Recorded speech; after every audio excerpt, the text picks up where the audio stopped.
ريفري نو فير ظالم ظلم مبين আর্জেন্টিনার দালাল ওরা, রেফারি একটা জালিম। পবিত্র কোরআনের আয়াত হাসবুনাল্লাহু ওয়া নিমাল ওয়াকিল, حسب الله ونعم الوكيل, অর্থাৎ আল্লাহই আমাদের জন্য যথেষ্ট আর তিনিই সর্বোত্তম কর্মবিধায়ক। কতটা কষ্ট পেলে এমনটা বলতে পারেন মিশরের ফুটবলার মোস্তফা জিকো। তিনি আরো বলেন, আমাদের পুরো জাতির স্বপ্ন নষ্ট করেছে রেফারি।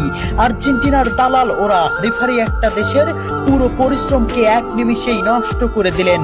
ম্যাচের শুরু থেকেই তিনি আমাদের বিরুদ্ধে কাজ করেছেন।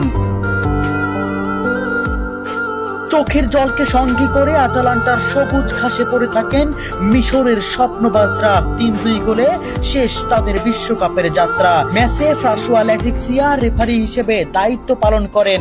মিশরের একটি গোল বাতিলের পাশাপাশি ম্যাচের শেষ মুহূর্তে মোহাম্মদ সালার একটি ট্যাকেলও এড়িয়ে যান তিনি। দেখার প্রয়োজনও করেননি VAR। জানিয়ে রীতিমতো তুলপাড় ফুটবল বিশ্ব। ওই কাউন্টার অ্যাটাকে গোল করে আর্জেন্টিনাকে এগিয়ে দেন অ্যানজো। শেষ পর্যন্ত মিশর হৃদয় ভাঙ্গা হারকে সঙ্গী করে মাঠ ছাড়ে। ম্যাচ শেষে সংবাদ সম্মেলনে রেফারির কড়া সমালোচনা করেন হোসাম হাসান। তার দাবি মিশর ন্যায় বিচার পায়নি। একই অভিযোগ করেছেন মিশরের হয়ে গোল করা স্ট্রাইকার জিকো। মাঠেই সাক্ষাৎকার দিতে গিয়ে কান্নায় ভেঙে পড়ে রেফারির বিরুদ্ধে তীব্র ক্ষোভ প্রকাশ করেন এবং তাকে জালিম বলে আখ্যাও দেন।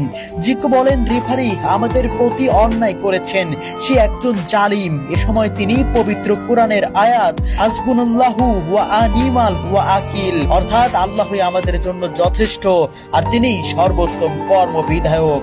একজন মানুষ কতটা কষ্ট পেলে এমনটা বলতে পারেন। এছাড়াও তিনি বলেন, রেফারি একটি পুরো জাতির পরিশ্রম নষ্ট করে দিয়েছে। সাক্ষাৎকারের একেবারে শেষ দিকে জিকো আরো গুরুতর অভিযোগ তুলে বলেন, এই শিরোপা আর্জেন্টিনার দিকেই পরিচালিত হচ্ছে। তার এই মন্তব্যের পরপরই সম্প্রচার হঠাৎই বন্ধ হয়ে যায়। প্রিয় দর্শক, আপনাদের কাছে কি মনে হয় মোস্তফা জিকোর কথাগুলো কতটুকু যুক্তিসম্পূর্ণ?